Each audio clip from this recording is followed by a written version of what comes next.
So, the Star Wars prequels. They are, pretty easy to make fun of. You were the chosen one! Like, ridiculously easy. Here's one last one. Well, hello there, my best friend Steven Spielberg, who also happens to be Jewish. Look at my new movie that I'm making. That's your robot right there. You see that? Yep, that sure is a robot. Oh, and have I told you about Watto? He's a villain. He has a prominent nose, and he talks like this. Andy, we have to get the money, huh? Isn't that great, my good friend Steven Spielberg? Yeah, it's no secret that most people don't consider the prequels to be great movies. But like I said, it's easy to make fun of the prequels. Everyone does it, so I want to do something different. I want to be nice to the prequels. I want to make a whole video where I'm just nice to movies that most people think aren't very good. Why? Because even movies that aren't great have merit to them and things in them that are good, and I'd like to celebrate that. And with the Star Wars prequels, there's actually quite a few things to celebrate. Let's get going. Structurally, I think this film is actually the most solid of all three prequels. The plot here really works on a basic level. The execution is just where it fell short.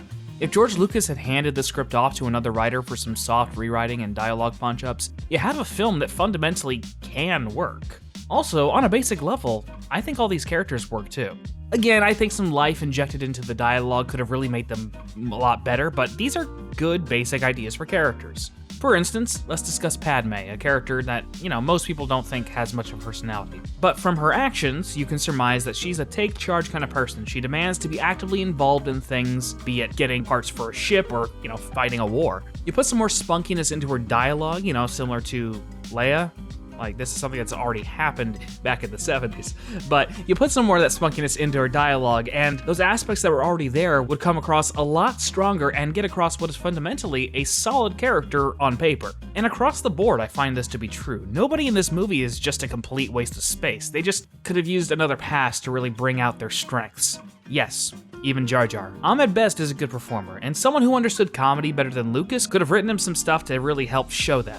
Also, this moment where Jar Jar is freaking out in the bongo, and that's what the ship is called, and Qui-Gon Jedis him to sleep, genuinely hilarious. Also, this is a big one. The way that Palpatine is basically no big deal in The Phantom Menace is actually really cool. He's in there, but if you didn't recognize the actor, he wouldn't be memorable at all, and that can help you really understand how nobody would have seen his manipulation coming. The way he's included in The Phantom Menace is actually great, and I wouldn't change a thing about it. He's in the movie exactly as much as he should be.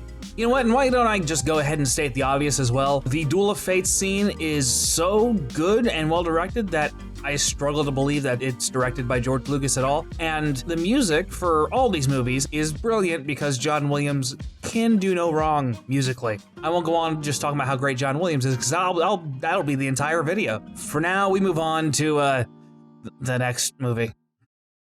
Here everything is soft and smooth. Going into this is easily my least favorite Star Wars film, period. And I really hate Rogue One, so that says a lot. So this one's gonna be a struggle for me. But before I discuss the film itself, I want to talk about why this movie is actually a technological breakthrough for film as a medium, and I'm gonna tell you why I'm really glad this movie exists, even though I really don't like it.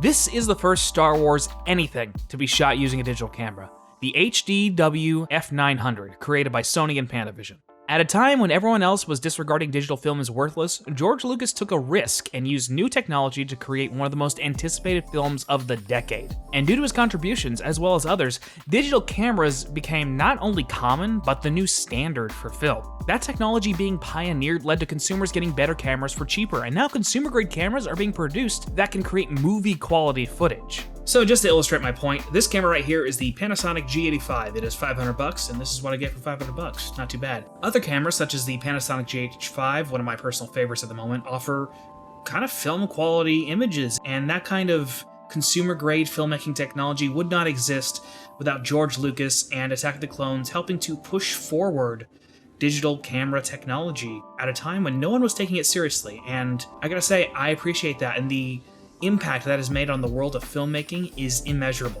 For that, I am incredibly grateful to George Lucas and Attack of the Clones, regardless of how I feel about the movie. You want to buy some death sticks? You don't want to sell me death sticks. You want to go home and rethink your life. I want to go home and rethink my life. That's just it's a brilliant bit.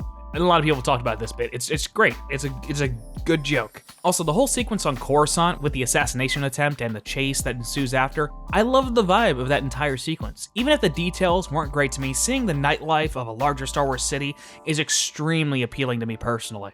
And it's something I desperately want to see more in the series. I always really loved any level in Star Wars games like Boba Fett or Jedi Outcast that explored this sort of environment. Someone make a Star Wars neo-noir film. Rian Johnson, I saw Brick. I know you love detective stories. You can do it, so like, gonna make a trilogy, like, why don't you do that? I want to see that. I really love this scene with Yoda teaching Padawans. It's not perfect, but it has a lovely vibe, and I think it says a hell of a lot about Yoda's character that instead of putting himself up on a pedestal, he chooses to basically be a Jedi kindergarten teacher. Buddha man, Yoda man. And the concept of a child being able to consider a simple answer to a problem is nice, albeit a bit mishandled in the script.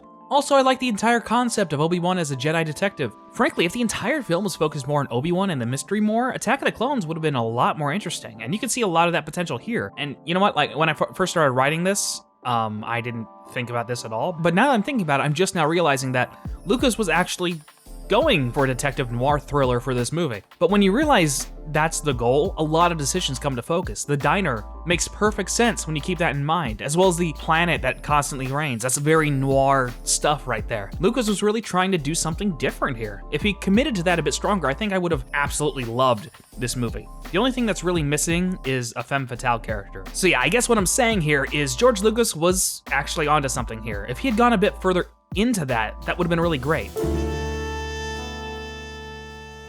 I'd never seen a dame like this before. She had big eyes, full lip, as in one lip she only had a single full lip, a flat nose with weirdly shaped nostrils, and a neck that went all the way up to her head. A very high above the ground head. She had a long neck. Hey, you know what else is really great?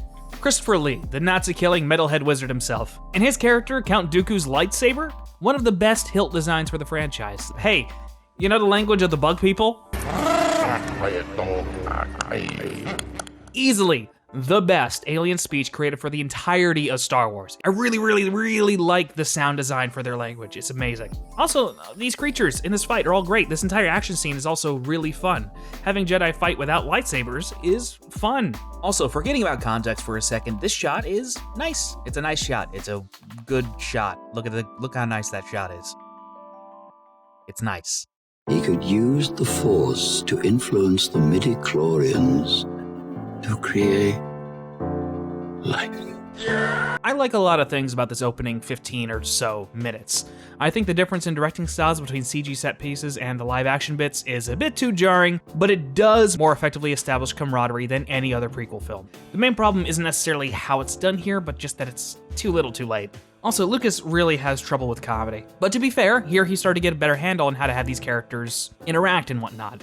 Unfortunately, this does not extend to the romance scenes. No, it's because I'm so in love with you. So love has blinded you.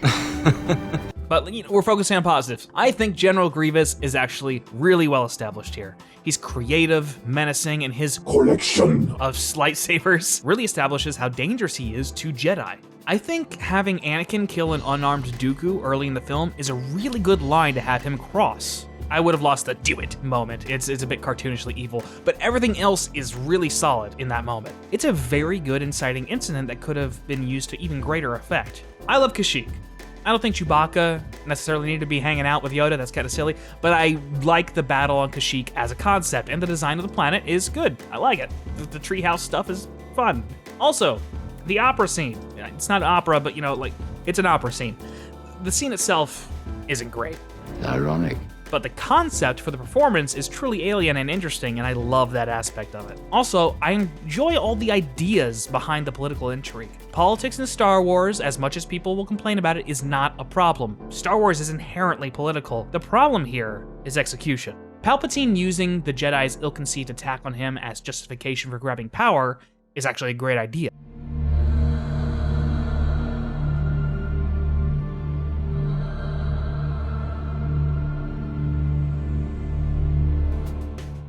The scene's pretty great, due largely to the music and the fact that no one's talking. There is a lot about the third act that I think is good. The Order 66 montage is really good. And you know, this moment with Yoda, that is genuinely super fucking cool. Buddha man, Yoda man. I really enjoy the fight between Yoda and Palpatine. It was a good idea that's pretty well executed. That da da da da da da da da da. It's a great song, and it sounds really Wagnerian and epic and tragic, and, you know, Ewan McGregor is acting his heart out. And you know what? Hayden Christensen is a good actor. Had he been given the chance to show real sadness rather than just being an angry edgelord, I have no doubt he could have pulled off a really heart-wrenching, you know, schism between these two brothers, for lack of a better word. You were my brother, Anakin!